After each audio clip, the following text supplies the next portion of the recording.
Hey everybody, this is Andrew, and this is a 2-year review of the Action Trackchair. It has worked out pretty good so far, and here are some of the key points that I want to go over with you. I do have them actually wrote down this time. Batteries, time to charge, tracks, motors, comfort seating, too high, nice on muddy ground, that type of stuff. That's what we're going to cover.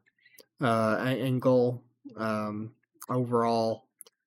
But at any rate, battery wise, if you park it and want to use it a week later, make sure in advance to plug it back in because it does run down over the week.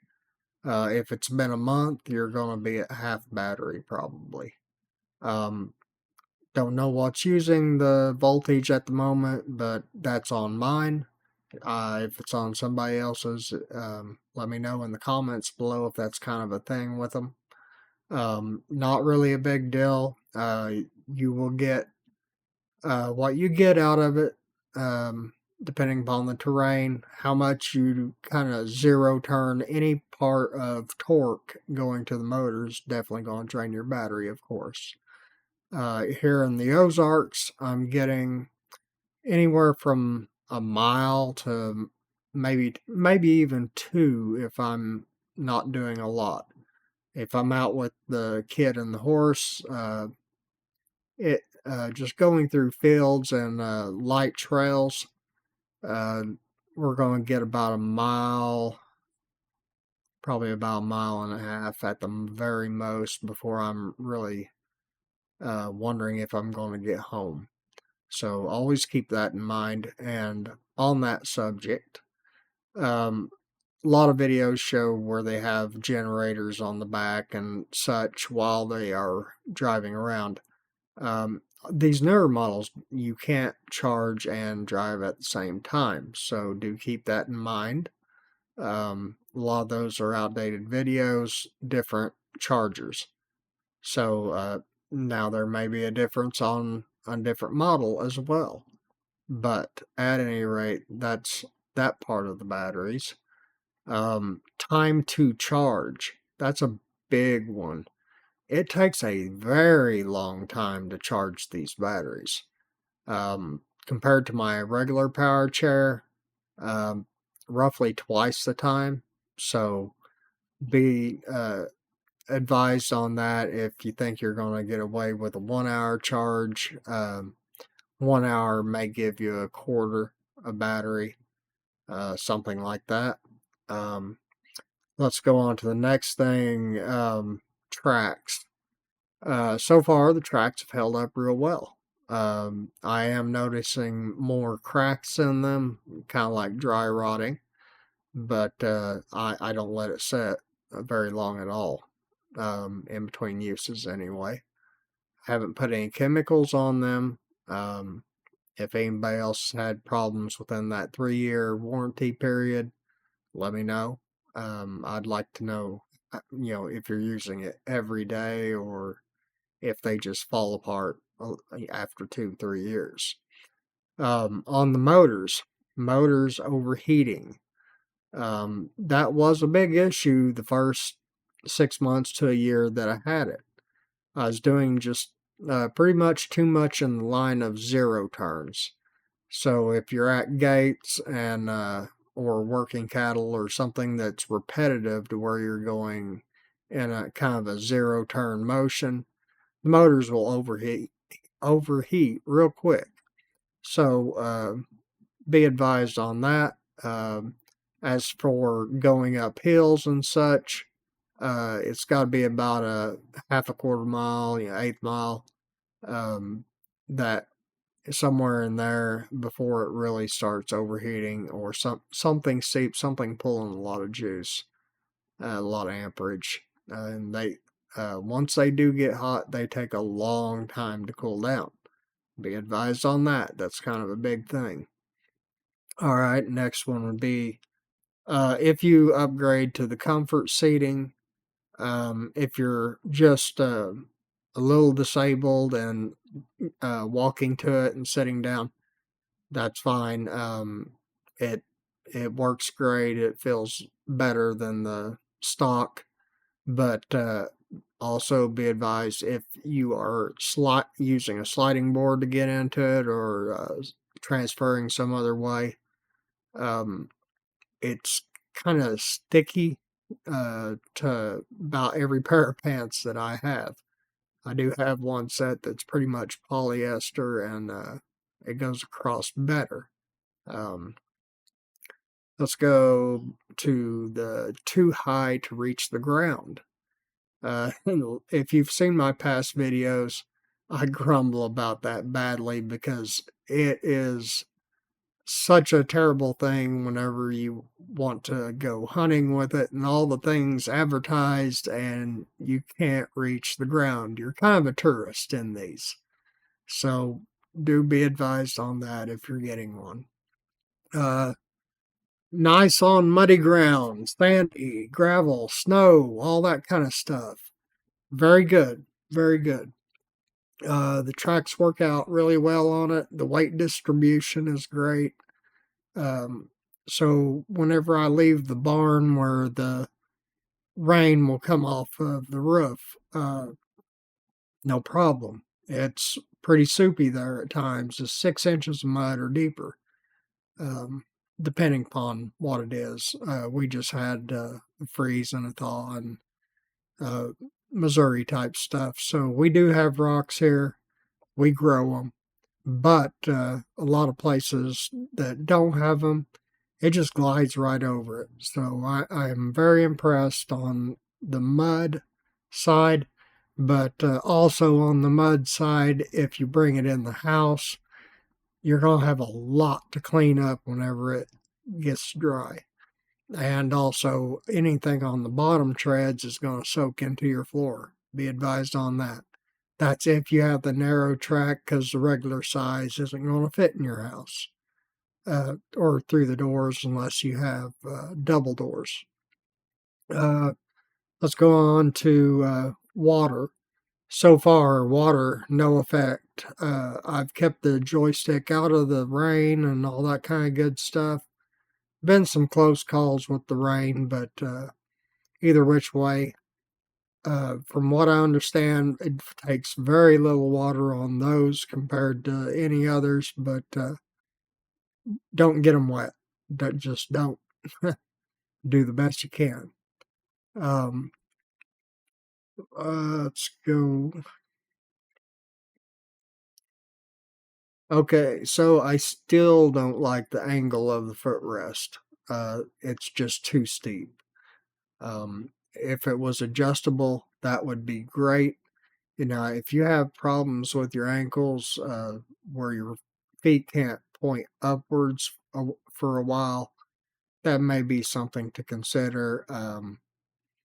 It, I really don't know what to say other than you'll have to test it out or get the angle and see if your feet can withstand it, or just use it with the center of your feet on the end and your heel down as far as it'll go. It'll be uncomfortable. But either which way, for a longer period of time, that's just a real stretch.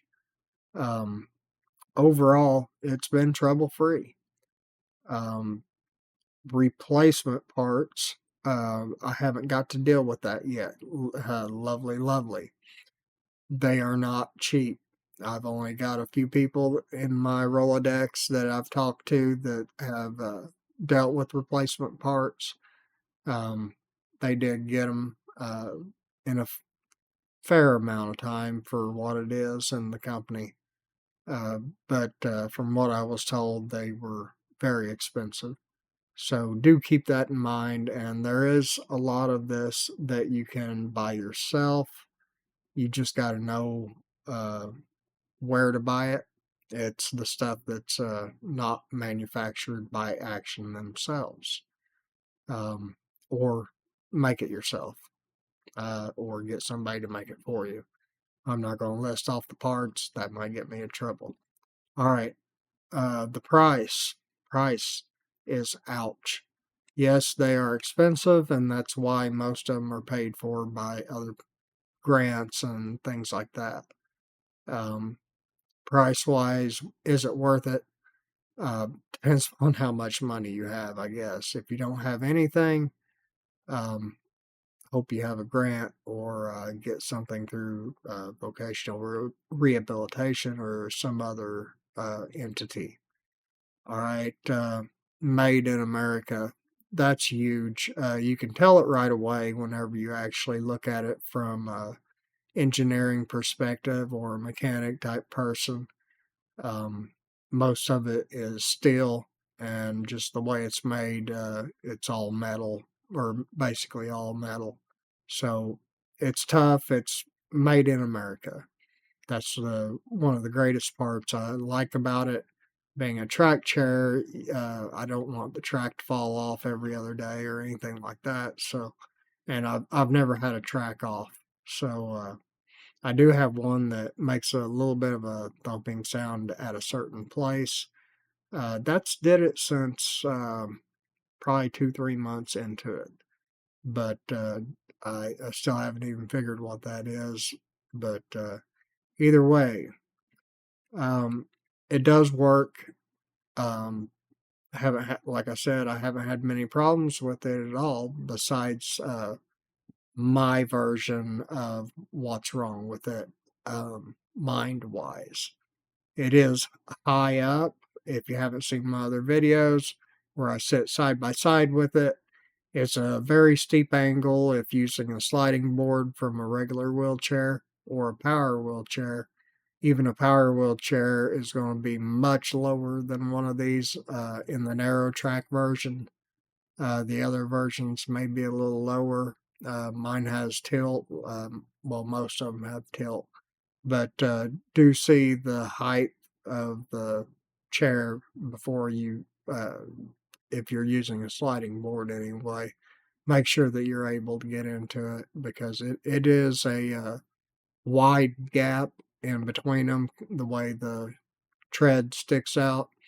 If it was a regular and not the narrow track where it's so much wider, I can't remember the inches at the moment, but I don't know if I could actually even get into it because that would leave a good amount of space that I don't have on this one, and it's quite the deal to get into sometimes.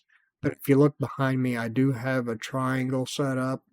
Put a hook in the ceiling going into the truss, and so that I can take it down at any point in time.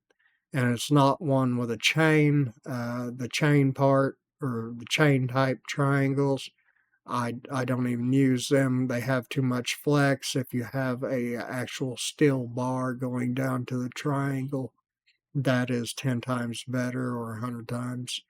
You don't have no flex with it, and that gives a much sturdier transfer. Um, and did put a piece of pipe over it uh, at the bottom to add more comfort. And but that's part of the triangle, not the chair. So overall, the chair, great chair, takes me where I want to go. You are restricted on, everything that, like I said, the leaning down and trying to pick something off the ground. You're going to have a reacher. If you drop your hammer, it's just on the ground. You're not going to be able to reach it. I'm over 6 foot and I can't reach anything on the ground. And that there again, like I'm saying, that is a narrow track version and 2 years old. So they may have changed something or will be changing depending upon when you're watching this video. So anyway, I do give it, like a 4 out of 5 on the,